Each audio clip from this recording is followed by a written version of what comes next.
Bismillahirrahmanirrahim. Assalamualaikum warahmatullahi wabarakatuh.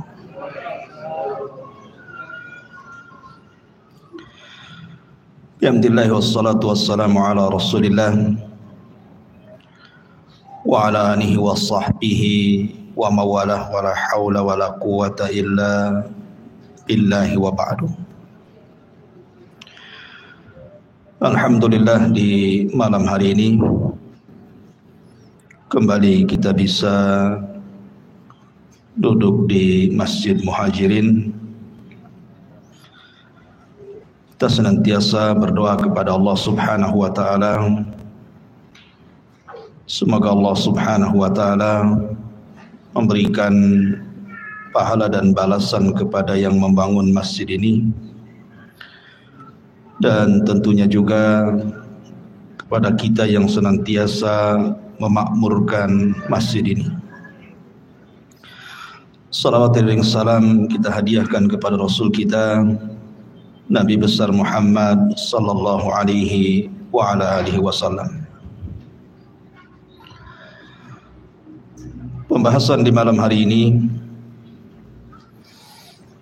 kita akan membahas biasa tafsir Al-Quran, tapi malam ini kita akan khususkan membahas tentang perkara penting, tentang kaedah-kaedah berkaitan dengan ketaatan kita kepada para penguasa. Karena ketika orang tidak paham bagaimana kaidah ahli sunnah wal jamaah tentang pentingnya taat kepada pemerintah atau penguasa, akhirnya sebagian mereka kemudian melakukan mudhaharah, demonstrasi yang kemudian mengarah kepada bagaimana menghancurkan pemerintah, berawal dari mimbar-mimbar, orasi-orasi, dan berakhir dengan kekacauan di mana-mana. Artinya permasalahan ini permasalahan besar, karena menyangkut maslahat bangsa dan juga negara, menyangkut maslahat manusia dan seluruh makhluk yang tinggal di bumi. Ketika saya membahas masalah ini, bukan berarti ditujukan kepada pemerintah tertentu, tidak. Kita tidak sedang membicarakan Pak Jokowi sebagai presiden kita, atau kepada pemimpin-pemimpin dunia lainnya. Karena apabila kita menyenggol permasalahan masalah-masalah seperti ini, terkadang ada orang-orang yang tidak suka, seolah-olah kita dianggap sebagai corong-corong pemerintah. Pembahasan ketaatan kepada para pemimpin ini sudah dibahas Al-Quran sebelum ada pemimpin, sebelum ada yang namanya pemimpin dan rakyat, sebelum ada negara, bahkan sebelum ada bumi sekalipun. Pembahasan ketaatan kepada pemerintah ini sudah dibahas oleh Allah dalam Al-Quran. Karena Al-Quran itu, ketika Allah Subhanahu wa ta'ala memerintahkan pena untuk mencatatnya, kemudian diletakkan di Lauhil Mahfuz, itu sudah ada sebelum langit dan bumi diciptakan 500 tahun. Artinya sebelum ada langit dan bumi, Al-Quran sudah dicatat oleh qalam, kemudian diletakkan di Lauhil Mahfuz. Maknanya, kalau tidak ada bumi berarti tidak ada negara. Kalau tidak ada negara berarti tidak ada pemimpin dan rakyat. Jadi kita bicara tentang akidah Al-Quran dan sunnah Nabi sallallahu alaihi wasallam.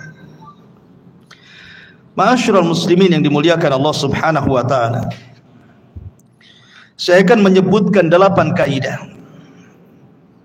Mudah-mudahan bisa dipahami 8 kaidah ini, karena ini penting sekali, menyangkut kemaslahatan umat. Yang pertama, masailuddin la tu'khad minal awatibi wasyahawat. Permasalahan-permasalahan agama tidak bisa diambil dari perasaan-perasaan ataupun syahwat. Agama ini hanya diambil berdasarkan dalil. Makanya Abdullah ibn Mas'ud radhiyallahu an, ketika mentafsirkan hadis tentang kalimat ahlus sunnah wal jamaah, apa yang dimaksud dengan jamaah itu? Kata beliau, al jama'atu ma wafaqal haq wa in kunta wahdak. Disebut dengan jamaah itu kalau engkau mencocoki kebenaran walaupun sendirian. Artinya bukan sendirian, tetapi dia bersama kebenaran. Dan kebenaran itu hanya ada pada Al-Quran dan sunnah Nabi. Makanya Allah mengatakan, al-haqqu mir rabbika fala takunanna minal mumtahin. Kebenaran itu hanya datang dari Rabbmu, maka jangan pernah ragu. Dan Nabi SAW bersabda, uktub wa ma kharaja min ilal haq. Catat, karena tidak ada yang keluar dari mulutku, kata Rasul, kecuali kebenaran. Artinya bahwa agama ini harus disandarkan kepada dalil, bukan kepada perasaan ataupun syahwat. Dan ketaatan kepada pemerintah itu bagian daripada agama. Karena Allah Subhanahu wa taala berfirman dalam Al-Qur'an, atiullaha wa atiur rasul wa ulil amri minkum. Taatlah engkau kepada Allah, taatlah engkau kepada Rasul, dan kepada ulil amri di antara kalian. Sebagian para ulama berselisih pendapat tentang kalimat ulil amri. Ada yang mentafsirkan mereka adalah al-umara, para pemimpin. Ada yang mentafsirkan mereka adalah al-ulama, para ulama.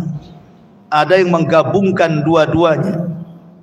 Kalau urusan dunia maka umara, kalau urusan agama maka ulama. Maka mereka lah disebut ulil amri. Walaupun kebanyakan para ulama tafsir ketika menyebut ulil amri artinya para umara, para pemimpin. Ma'asyiral muslimin yang dimuliakan Allah Azza wa Jalla, karena begini, ada orang yang memahami taat kepada pemimpin itu kalau pemimpin kita baik. Kalau pemimpin kita mensejahterakan rakyat, tidak menyusahkan rakyat, baru kita taat kepada pemimpin. Tapi kalau pemimpinnya jahat, zalim, menyengsarakan rakyat, mengambil hak kita dan tidak mau mengambil, atau hak mereka tidak mau diambil, buat apa kita taat? Kalau pendalilannya seperti ini namanya pendalilan perasaan, pendalilan syahwat namanya. Karena taatnya kita kepada pemimpin itu bukan masalah itu, tetapi masalah ta'abbudi, masalah kita ibadah kepada Allah. Karena pemimpin-pemimpin itu punya hak yang wajib mereka tunaikan, dan mereka akan ditanya soal kepemimpinan mereka di hadapan Allah Subhanahu wa taala. Itu hak mereka dengan Allah. Sama kita sebagai rakyat juga punya hak yang harus kita tunaikan kepada pemerintah kita. Dan kalau hak itu kita tidak tunaikan, kita pun akan ditanya di hadapan Allah Subhanahu wa taala. Jadi ketaatan kita kepada pemimpin itu karena perintah Allah dan Rasulnya, bukan karena perasaan kita, bukan karena syahwat kita. Buat apa kita taat? Pemerintahnya saja jahat. Bukan begitu. Makanya nanti ada hadis Nabi SAW yang akan saya jelaskan, bahwa ketika Nabi SAW itu dibaiat oleh para sahabat di atas kesenangan dan di atas kesusahan, fi usrina wa yusrina, artinya di atas kesenangan, baik pemerintah mensejahterakan kita, atau di saat kesusahan, baik pemerintah menyusahkan kita, tetap kita harus taat. Ini perintah ini. Karena di balik ketaatan kepada pemerintah itu ada kemaslahatan al-ibad wal bilad, manusia dan bangsa sendiri. Sehingga ini kaidah yang pertama, bahwa ketika kita mentaati pemerintah itu rujukannya bukan perasaan ataupun syahwat, tetapi karena ada perintah dari Al-Quran dan Sunnah. Ini kaidah pertama. Kaidah yang kedua, as-sabru 'alal aqdar ruknun min arkanil iman. Sabar terhadap takdir itu bagian daripada rukun iman.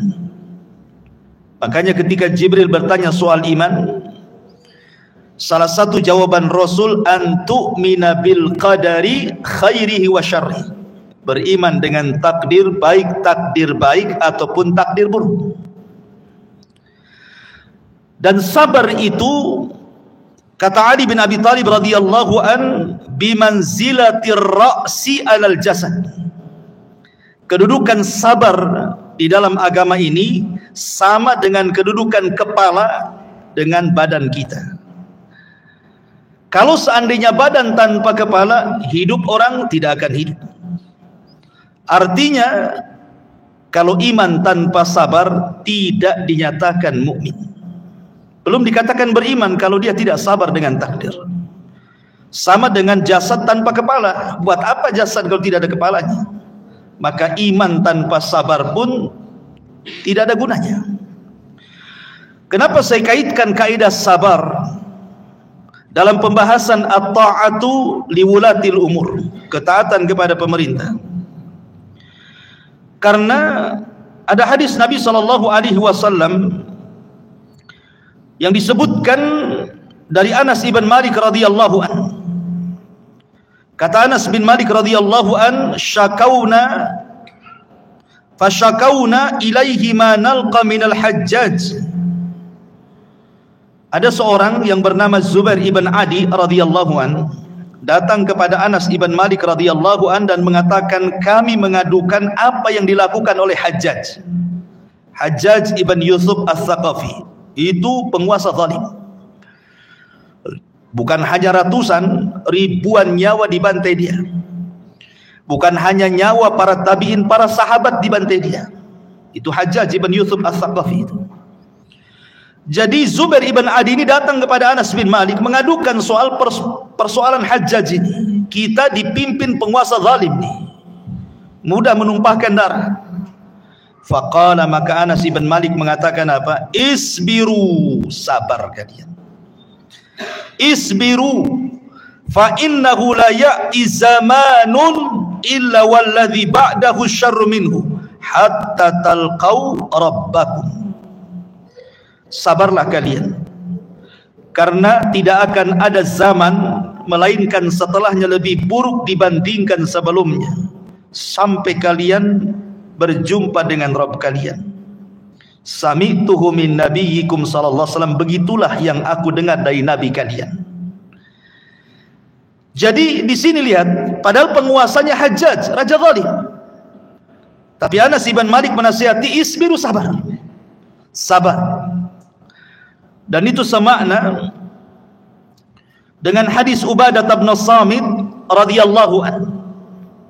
Da'ana Rasulullah sallallahu alaihi wasallam fabay'nahu fakana fima akhadha alaina an bay'na ala sam'i wa ta'ati fi manshatina wa makrahina wa usrina wa yusrina wa atharatin alaina wa alla nunazi'al amra ahlah qala illa an taraw kufran bawahan indakum minallahi fihi burhan. Kata Ubadah ibn Samit radhiyallahu an, suatu ketika Nabi memanggil kami pun berbaiat kepada Nabi sallallahu alaihi wasallam. Di antara isi baiatnya adalah kami harus mendengar, kami harus taat, baik dalam kondisi semangat ataupun dalam kondisi lemah, baik dalam kondisi susah ataupun dalam kondisi senang. Baik penguasa itu merampas hak kami, tetap kita harus taat. Kita tidak boleh memberontak kepada mereka, kecuali kalau seandainya engkau melihat penguasa kalian dengan mata kalian berada di atas kekufuran yang jelas dan engkau punya bukti atas kekufurannya. Lihat, Nabi SAW mengajarkan kepada kita sabar, tidak boleh memberontak, kecuali kalau penguasanya kafir, jelas kafirnya, dilihat mata, ada buktinya, baru memberontak. Itu pun melihat maslahat dan mafsadah, nanti ada pembahasannya. Maka pembahasan sabar ini masuk dalam kaidah ketaatan kepada pemerintah. Sebab betapa banyak orang-orang yang tidak punya kesabaran, akhirnya mereka melakukan demonstrasi, berakhir dengan pemberontakan, akhirnya terjadi kerusakan. Bukan hanya negara, semua rusak. Ikhwan, kita ini punya dua rumah. Rumah yang pertama rumah kecil, itu rumah yang kita tempati. Yang kedua ada namanya rumah besar yang disebut dengan negara. Ini namanya rumah kita. Rumah besar itu rumah kita ini, negara kita ini. Rumah kecil ya rumah yang antum tempati. Lah rumah yang kita tempati ini keamanannya dikaitkan dengan rumah besar. Kalau keamanan rumah besar tercabut, maka keamanan rumah yang ada pada rumah kita pun ikut tercabut.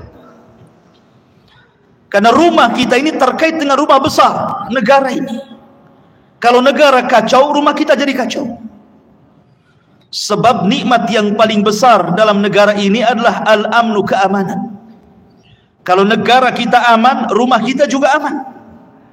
Anda bisa mencari rizki dengan tenang, Anda bisa datang ke masjid dengan tenang, Anda bisa kemana-mana silaturahim dengan tenang, mencari ma'isyah tenang, tidak takut pencuri, perampok, dan begitu seterusnya. Tapi kalau seandainya negara kacau karena terjadi pemberontakan, maka rumah kita pun akan ketakutan. Makanya kenapa kaidah sabar ini penting dalam ketaatan kepada pemerintah, harus sabar. Makanya Nabi SAW pernah bersabda tentang sosok pemimpin yang hati-hati mereka seperti setan, tetapi jasad mereka manusia. Dalam sebuah hadis Rasul mengatakan, sayakunu ba'di a'immatun la yahtaduna bihudaya wa la yastannuna bisunnati wa sayakumu fihim rijalun qulubuhum qulubus syayatin fi jusmanil insi. Qala qultu kaifa asna ya Rasulullah in adraktu dhalik. Qala tasma'u wa tuti'u lil amiri wa in duriba dhahruk wa ukhida maluk fasma' wa ati. Lihat apa kata Rasul dari hadis Hudzaifah bin Yaman. Kata Hudzaifah bin Yaman, dia membawakan hadis Nabi SAW. Nanti kata Rasul, setelah meninggalku akan ada seorang pemimpin yang tidak mendapat petunjukku, tidak punya ilmu, tidak pula melaksanakan sunnahku, tidak pernah beramal. Kemudian hati-hati mereka seperti setan, walaupun jasad mereka seperti manusia. Coba bayangkan, kalau ada pemimpin hatinya setan, jasadnya manusia, kacau tidak? Kacau tuh. Pasti pemimpin yang seperti ini zalim. Hati-hati setan. Taulah setan itu kan kerjanya hanya melakukan kemungkaran. Kata Rasul, nanti itu ada pemimpin-pemimpin yang seperti ini. Hati-hati mereka setan, walaupun badan mereka manusia, tidak kenal petunjuk Nabi, tidak kenal sunnah Nabi.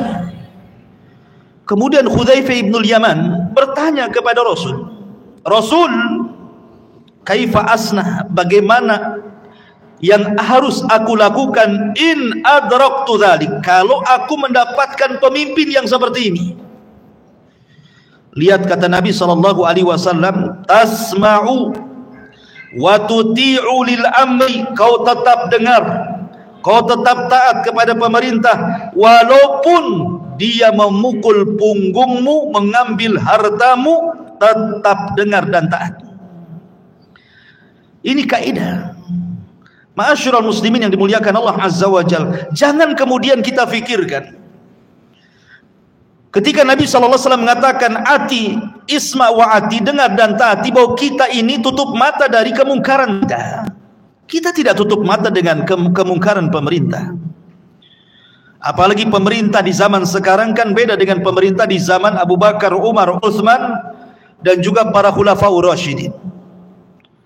Berbeda di zaman mulkun Bani Umayyah, Bani Abbasiyah. Tentu kejahatannya luar biasa pemimpin di zaman sekarang. Kita tidak menutup mata dari kemungkaran mereka, tetapi kita mendengar dan taat kepada pemerintah itu karena ada maslahat besar. Maslahat besar ini bicara soal darah, bicara soal kerusakan. Karena betapa banyak orang yang tidak mendengar kepada pemerintah, tidak taat kepada pemerintah, kemudian melakukan demonstrasi, kemudian melakukan pemberontakan, kemudian menghancurkan negara. Lihat di berita hari ini, seperti negara mana itu yang presidennya lari, rumahnya pula sampai didatangi Sri Lanka. Nah, lihat, kacau kan? Kacau balau tuh. Kacau luar biasa. Kalau sampai kemudian pemimpin itu tidak ada, ingat, subhanallah ya, kuasa Allah. Bahkan ini rahmat dari Allah subhanahu wa ta'ala. Keamanan seluruh negeri itu ditentukan oleh satu orang. Coba bayangkan, negeri sebesar Indonesia, contoh Indonesia, negeri kita, itu keamanan ditentukan satu orang yang disebut dengan presiden.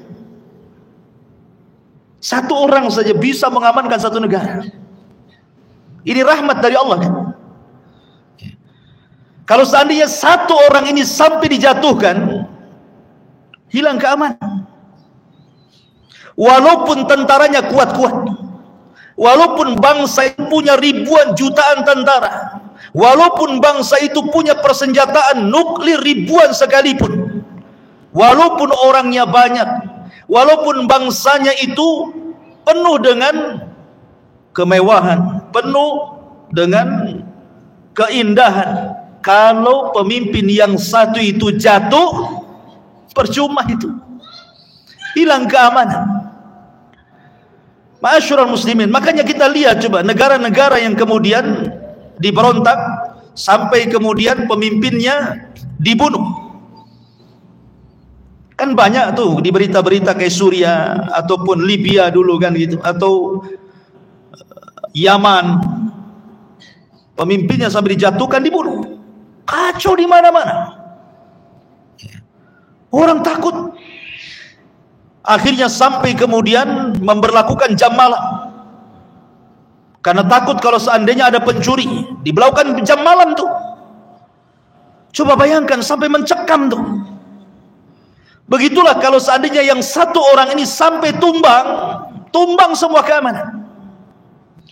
Makanya kaidah yang kedua penting yang disebut dengan as-sabru 'alal aqdar, sabar. Sabar, karena sabar itu dapat pahala. Kemudian kaidah, karena begini ikhwan, kalau seandainya Allah Subhanahu wa taala mengirim kepada kita pemerintah yang zalim, atau kepada sebuah negeri negara manapun tanpa mengkhususkan negeri kita. Dan negara itu negara muslim. Diutus kepada mereka pemerintah yang zalim, pemimpin yang zalim. Sesungguhnya ini bagian daripada azab Allah. Ingat, Allah ketika mengadab sebuah negeri, salah satu bentuk azabnya adalah dikirim para penguasa zalim. Saya contohkan sebuah hadis. Nabi SAW bersabda, "Ya ma'syaral muhajirin, hisalun khamsun idza btulitum bihinna wa a'udzu billahi an tudrikuhun."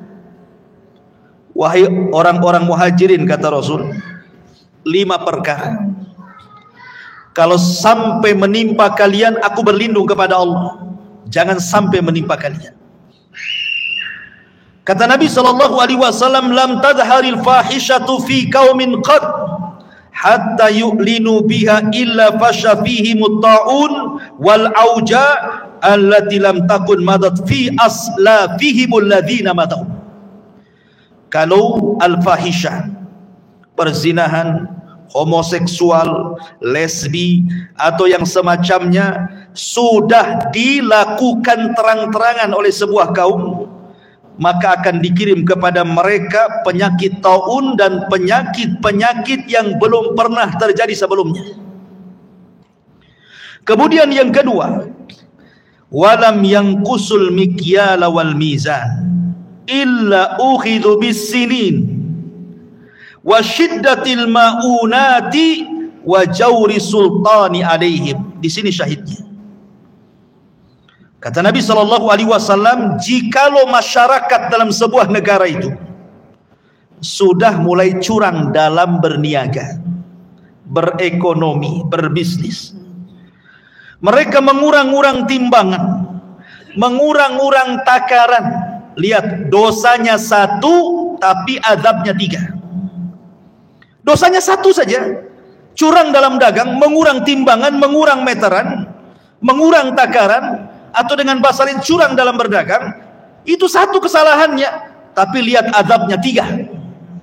Yang pertama, kata Nabi SAW, ukhidu bis sinin, akan dikuasakan kepada mereka pacaklik yang berkepanjangan. Kemudian yang kedua, syiddatul mauna, susah ekonomi, susah cari nafkah, susah cari kerja. Dan ini syahidnya, wa jawri sultani alaihim, dikirim kepada mereka para penguasa zalim. Dikirim kepada mereka para penguasa zalim. Dari sini menunjukkan bahwa kalau ada penguasa zalim di sebuah negara, maka itu bagian daripada azab. Salah satu penyebabnya adalah karena manusia tidak bermuamalah dengan baik ketika berniaga, suka bercurang, mengurang timbangan, takaran, meteran, menipu, ghibah, riba, zalim, dan yang lainnya. Jadi penguasa yang zalim itu azab dari Allah. Dan ketika kita berhadapan dengan azab, apakah azab dilawan dengan pedang? Apakah azab dilawan dengan pemberontakan? Apakah azab dilawan dengan mudzaharah? Azab itu hanya bisa dilawan dengan istighfar dan sabar. Azab itu hanya bisa dihadapi dengan istighfar, banyak-banyak tobat, dan banyak-banyak sabar. Kan ini azab dari Allah. Jangan sampai kemudian mendatangkan kerusakan yang lebih besar yang sudah ada kerusakan sebelumnya. Iya, memang sekarang rusak, tapi jangan dibuat lebih rusak lagi. Perbanyak istighfar, perbanyak sabar. Itu kaidah yang kedua, berbicara tentang ketaatan kepada pemerintah. Kaidah yang ketiga, kata para ulama, masailul ummatil masiriyati la tasdur anil afradi walakin an ahlil halli wal aqdi. Permasalahan-permasalahan umat yang sifatnya maslahat menyeluruh, kemaslahatan-kemaslahatan umat yang menyeluruh, itu tidak boleh disandarkan kepada individu, tetapi harus disandarkan kepada pakar-pakar yang memang dia pakar di bidangnya. Begini, ada sebuah hadis dari Anas ibn Malik radhiyallahu an dan juga Abu Hurairah radhiyallahu an yang disahihkan oleh Syekh Nasiruddin Al-Albani rahimahullahu taala.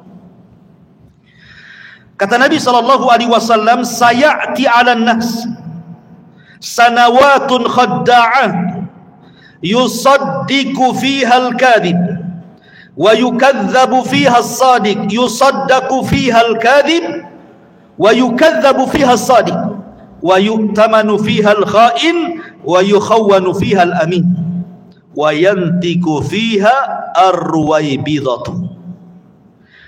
Qila ya Rasulullah wa ma ruwaybidatu? Qala ar-rajulu tafihu yatakallamu fi amril amah.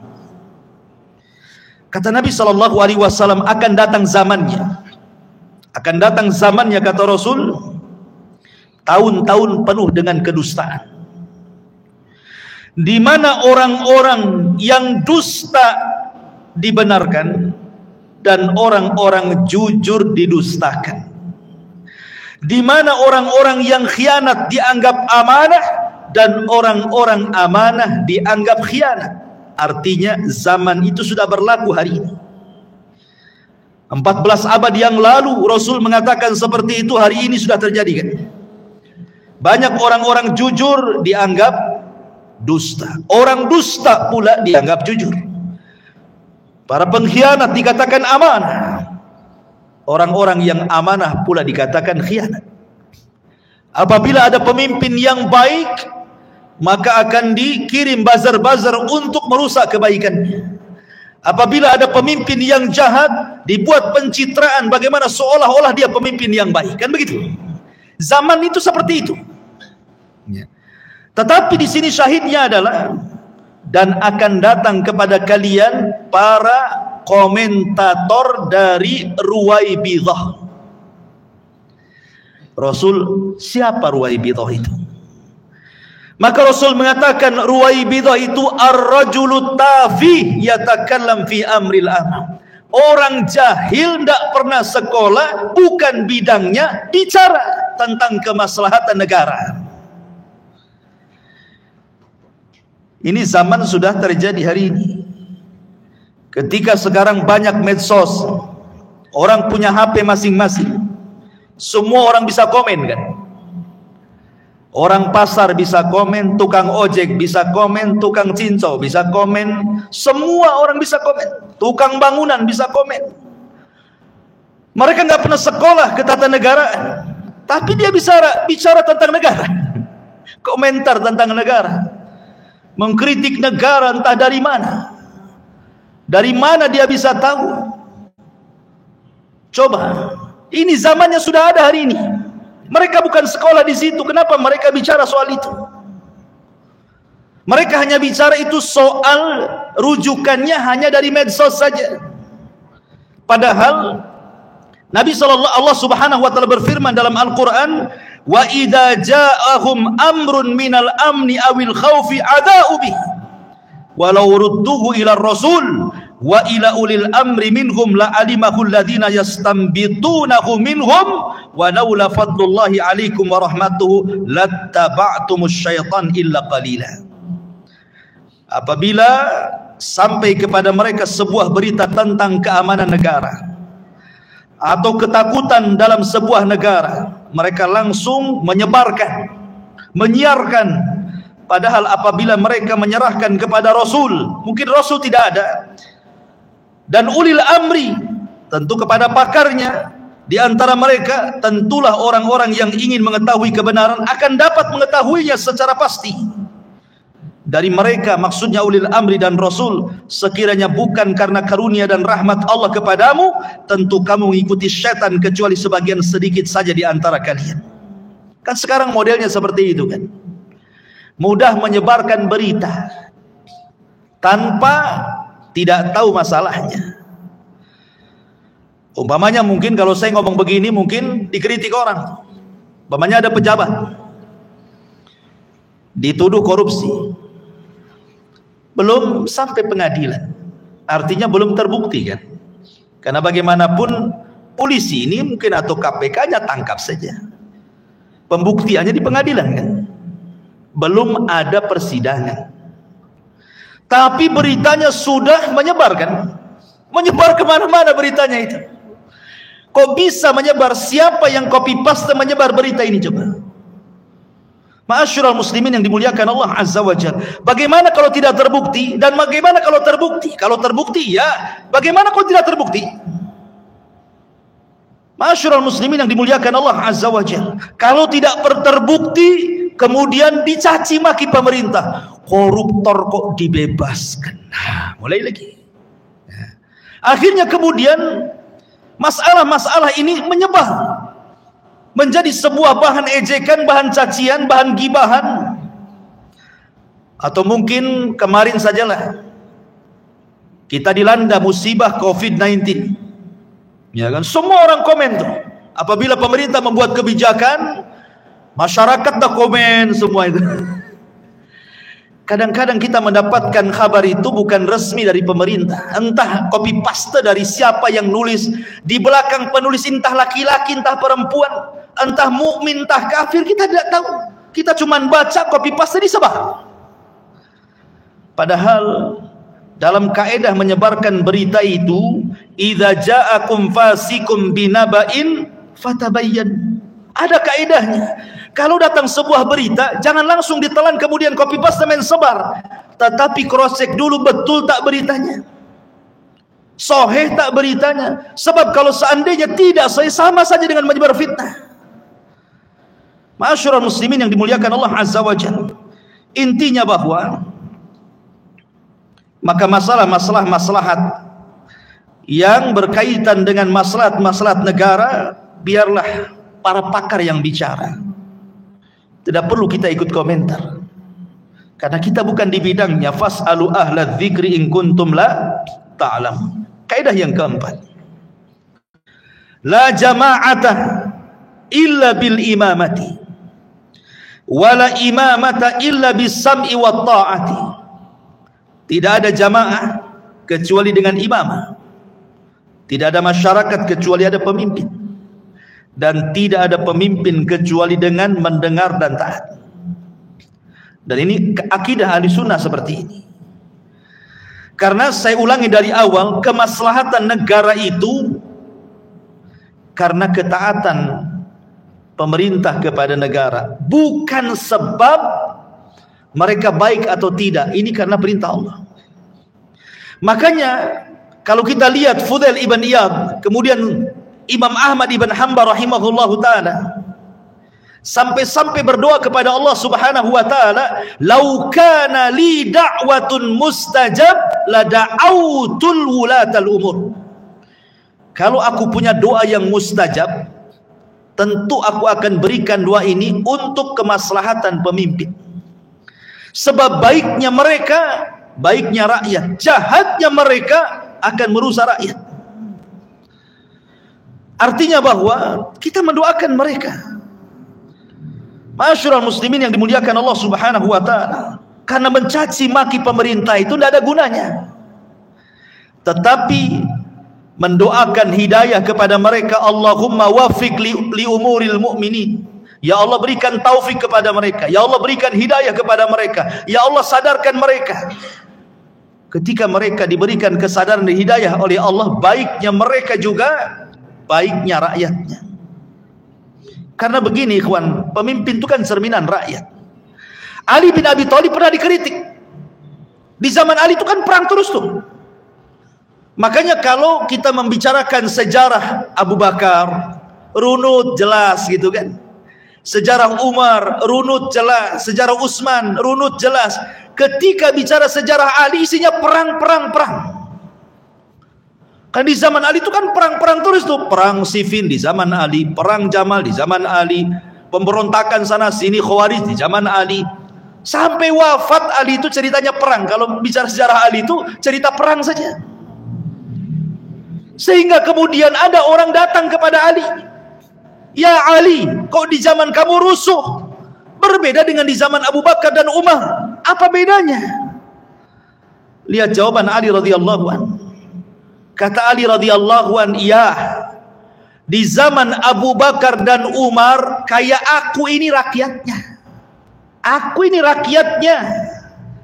Abu Bakar dan Umar itu pemimpinnya, makanya tidak rusuh. Di zaman saya, aku pemimpinnya, model kalian rakyatnya, makanya rusuh. Lihat jawaban Ali radhiyallahu an. Ya.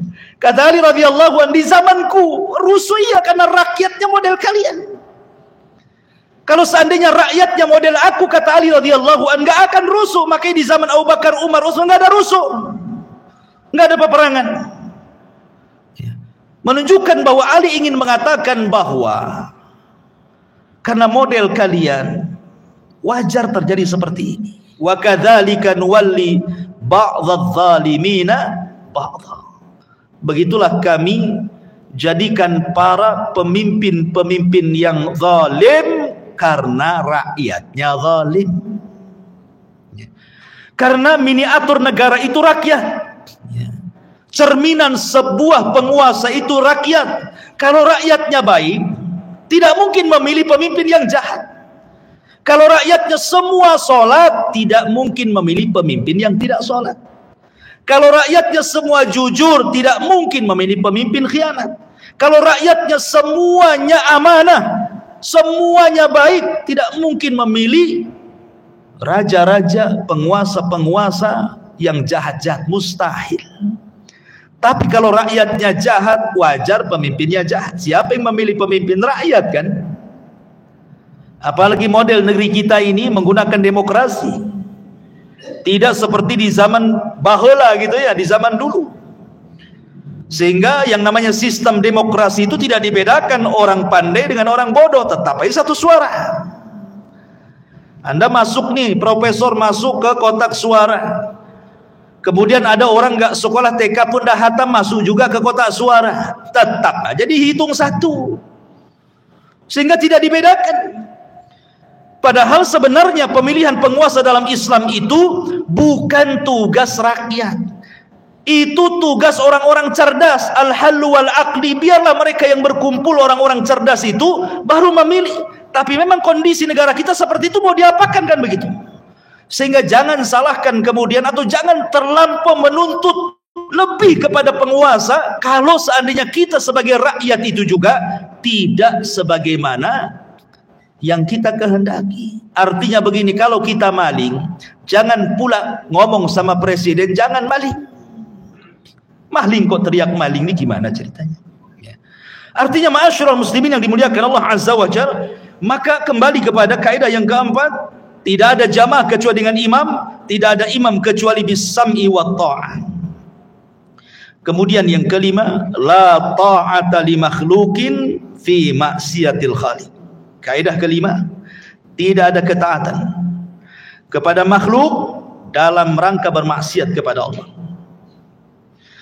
Nabi SAW bersabda, ta'atul imam haqqun 'alal mar'il muslimi ma lam ya'mur bi maksiatillah. Fa idza umira bi maksiatillah fala ta'ata lahu. Ketaatan imam adalah hak kepada siapapun dari rakyat muslim.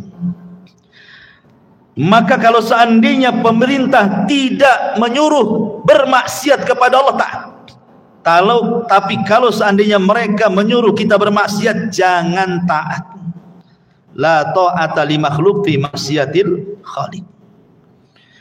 Artinya kalau seandainya, dan ini kaidah umum, bukan hanya masalah pemerintah saja, siapapun menjadi pemimpin, termasuk pemimpin terkecil lah, seorang bapak dalam keluarganya memerintahkan sesuatu kepada istrinya yang mungkar, istri tidak boleh taat.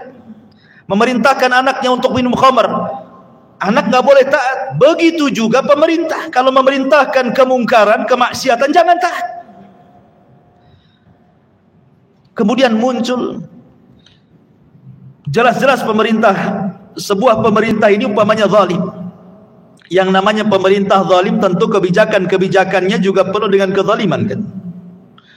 Apa lantas kemudian kita diam melihat kemungkaran, melihat kezaliman? Bagaimana dengan hadis Nabi Rasulullah SAW mengatakan, man ra'a minkum mungkaran falyughayyir biyadihi, fa illam tastati fa bilisani, fa illam tastati fa biqalbi, wa dzalika adaful iman.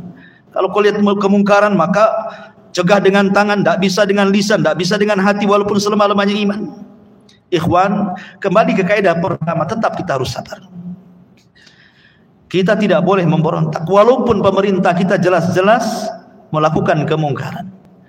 Sekali lagi, bukan kita tutup mata dari kemungkaran, tidak, tapi di belakang pemberontakan itu ada darah masalahnya.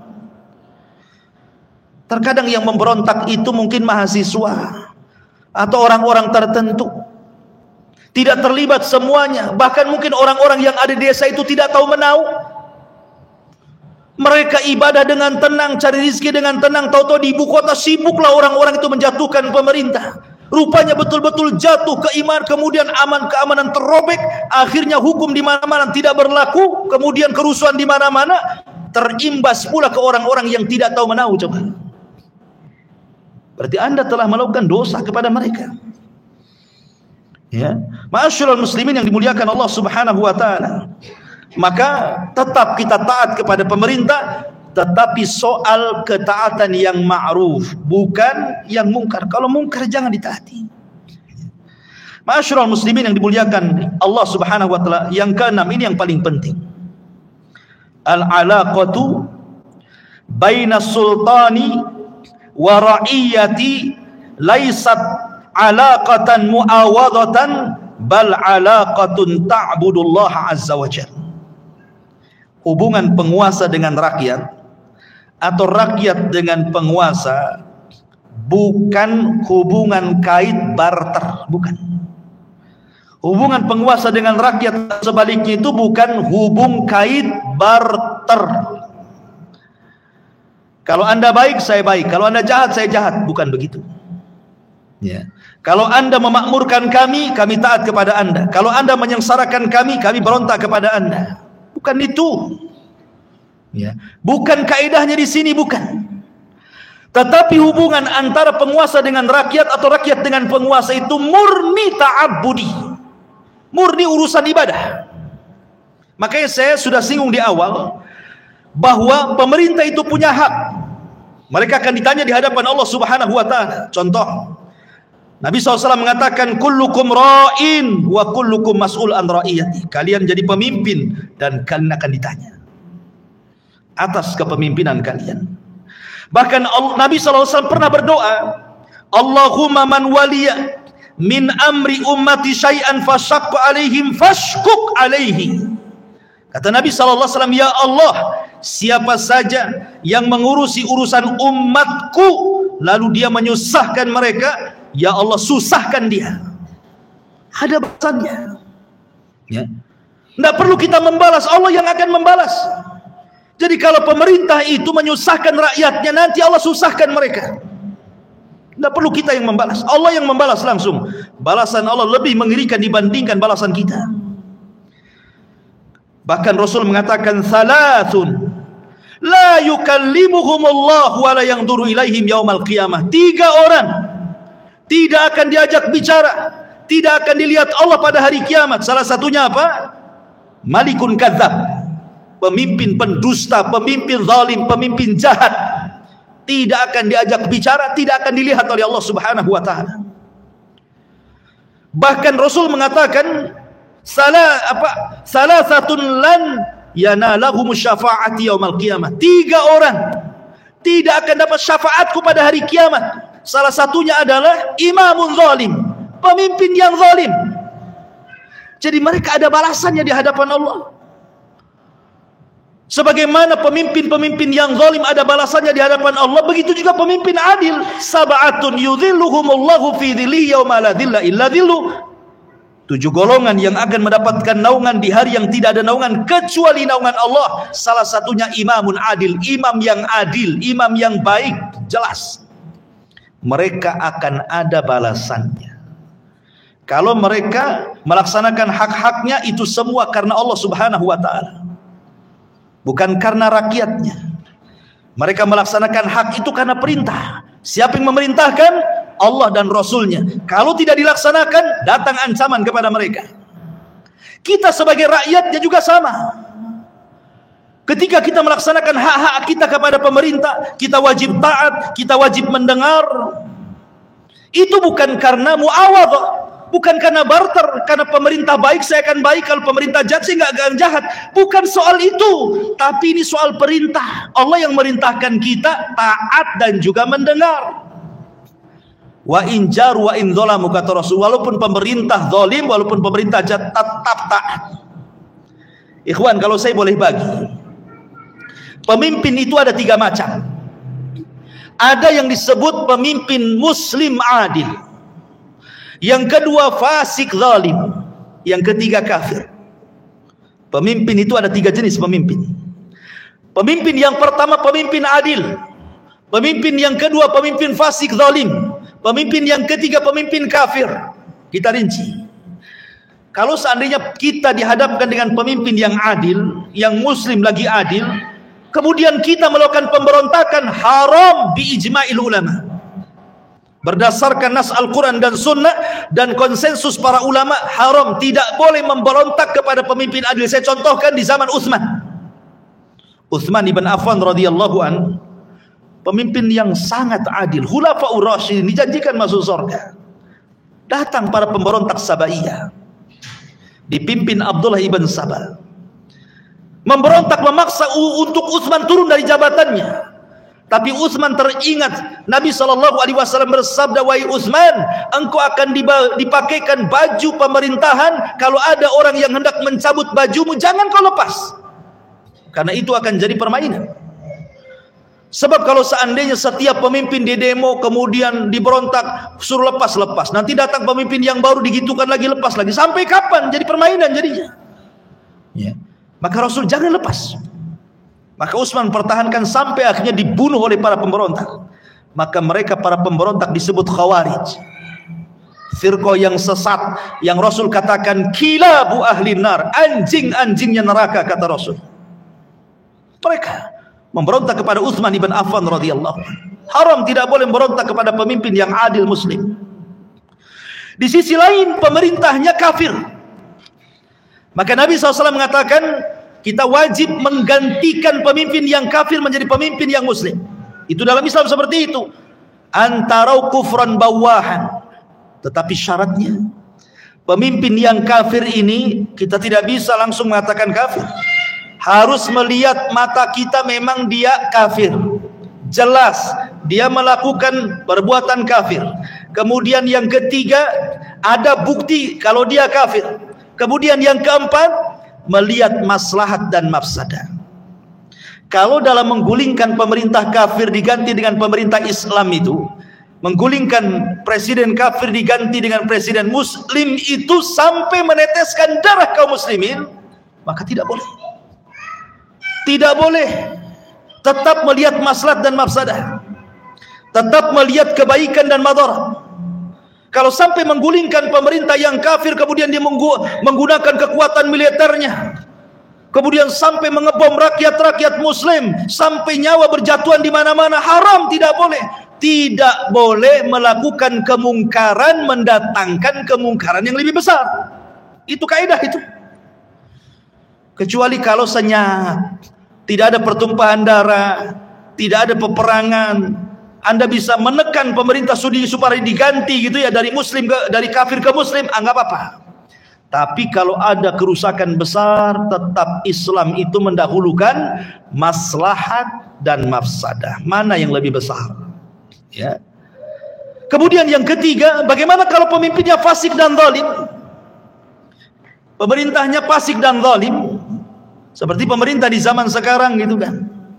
Rata-rata pemerintah selepas khulafaur rasyidin, kemudian mulkun warahmah, itu sekarang menjadi mulkun jabriyah namanya. Mulkun jabriyah itu para penguasa diktator. Dan sudah lewat, tidak ada lagi khulafaur rasyidin, tidak ada lagi mulkun warahmah, tidak ada lagi mulkun adad, yang ada hanya mulkun jabriyah. Dan kelak mungkin di akhir zaman kalau muncul Al-Mahdi Al-Muntadhar, baru kemudian minhaj ala nubuwah, kan begitu. Tapi kalau zaman sekarang ini masih jabriyah. Diktator-diktator di mana-mana, satu dunia. Bagaimana kita menghadapinya? Apakah kita harus memberontak? Kaidah ahli sunnah wal jamaah tetap tidak boleh memberontak. Walaupun penguasa zalim, walaupun penguasa jahat, walaupun penguasa mereka mengambil hak kita dan hak mereka tidak bisa diambil. Tidak boleh. Ma'asyiral muslimin yang dimuliakan Allah Azza wa Jalla. Saya ulangi bahwa hubungan antara kita dengan pemimpin itu bukan hubungan barter, bukan. Ini hubungan ta'abbudi. Kita melaksanakan hak kita karena Allah. Sebagaimana para pemerintah itu juga, para pemimpin di pemerintahan melaksanakan hak-hak mereka juga karena perintah. Jangan dianggap barter, ya kan? Ma'asyiral muslimin yang dimuliakan Allah Azza wa Jalla. Kemudian yang nomor 7, la amna illa bil imam. Tidak ada keamanan kecuali dengan adanya pemimpin. Satu hari kekosongan seorang pemimpin itu lebih bahaya dibandingkan 70 tahun dipimpin raja zalim. Ada istilah para ulama seperti itu. Satu hari kosong tidak ada pemimpin itu lebih jelek dibandingkan 70 tahun dipimpin raja zalim. Kenapa demikian? Karena sampai kalau satu hari kekosongan tidak ada penguasa, tidak jalan hukum, maka yang terjadi apa? Nikmat aman akan hilang. Banyak kekacauan dan perselisihan di mana-mana. Rasa takut akan disebar di hati-hati manusia. Boleh jadi akan terjadi pertumpahan darah, hilangnya harta, hancurnya bangunan, banyak kelaparan, negeri hancur, banyak perampokan, banyak pengangguran, pendidikan terhenti, macam-macam. Kerusakannya macam-macam tuh. Makanya kalau seandainya kemudian dalam sebuah negara itu ada presidennya, ada pemimpinnya, bersyukurlah kita kepada Allah. Bersyukur bahwa masih ada pemimpin yang mau memimpin kita. Ikhwan, kita sebagai rakyat itu tidak selelah mereka loh. Mereka lelah. Otak mereka lelah, fisik mereka lelah. Mereka memikirkan soal ekonomi kita, makan kita, minum kita, transportasi kita. Mereka hari-hari antum mikir jalan itu. Gak kepikir, tahu-tahu jalan sudah lebar saja. Kan gitu ya. Tahu-tahu ke pasar adalah itu minyak walaupun mahal-mahal sedikit. Ada. Mau cari beras ada. Lah siapa yang mikir itu? Apakah antum punya sawah? Enggak punya juga. Siapa yang menyediakan beras itu? Menyediakan minyak, menyediakan bahan pokok bagi kita? Coba. Menyediakan keamanan. Kalau tidak ada bapak-bapak polisi itu, perampokan di mana-mana. Saya teringat tuh satu kisah itu, ada kawan polisi itu. Ketika polisi diusir karena mungkin bermasalah di sebuah daerah. Oh, satu warga ngusir dia. Polisinya pergi. Habis polisinya pergi, terjadilah perampokan di mana, pusing. Gak ada polisi. Coba. Ma'asyiral muslimin yang dimuliakan Allah Azza wa Jalla. Artinya lo di sini keamanan itu karena ada pemimpin. Subhanallah, nikmat dari Allah. Allah sudah mengirim satu pemimpin untuk memberikan keamanan satu negara loh. Gara-gara satu orang, satu negara bisa aman tuh. Satu orang saja. Ini yang satu orang kalau tidak dijaga, hilang tuh keamanan. Makanya yang satu orang itu kita jaga, kita doakan kebaikan mereka. Semoga Allah berikan taufik hidayah kepada mereka. Ya Allah, luruskan mereka. Bukan malah kita hujat, kita gibah, kita jelek-jelekan, macam-macam. Belum tentulah dia tumbang, datang pemimpin yang lebih baik. Karena Rasul yang mengatakan bahwa namanya zaman itu pasti setelahnya lebih buruk daripada sebelumnya. Ma'asyiral muslimin yang dimuliakan Allah Azza wa Jalla.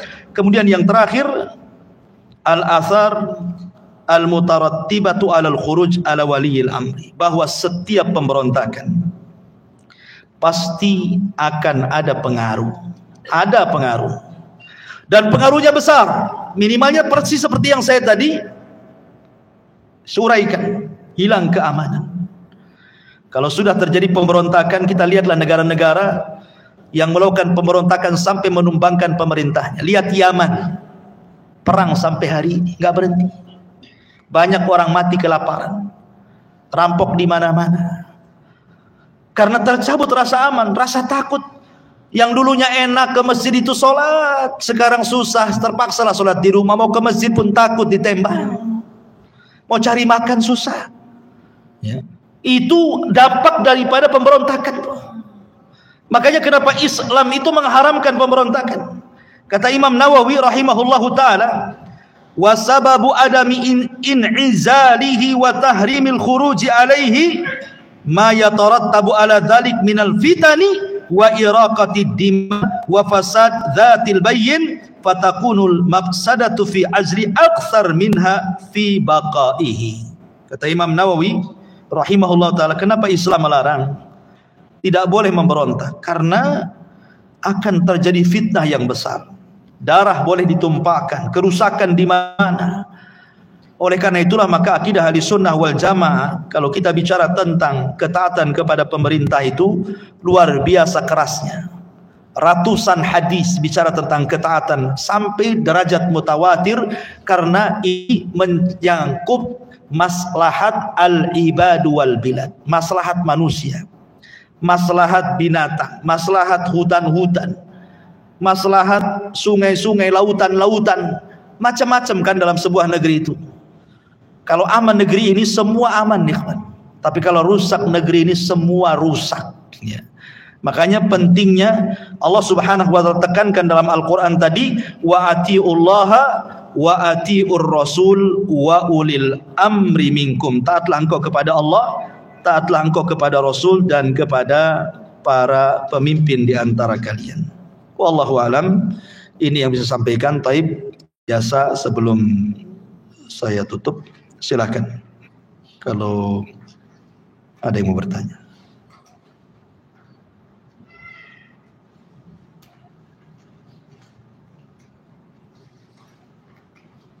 Taib, tidak ada, kita tutup. Subhanakallahumma bihamdika asyhadu an la ilaha illa anta astaghfiruka. Assalamualaikum warahmatullahi wabarakatuh.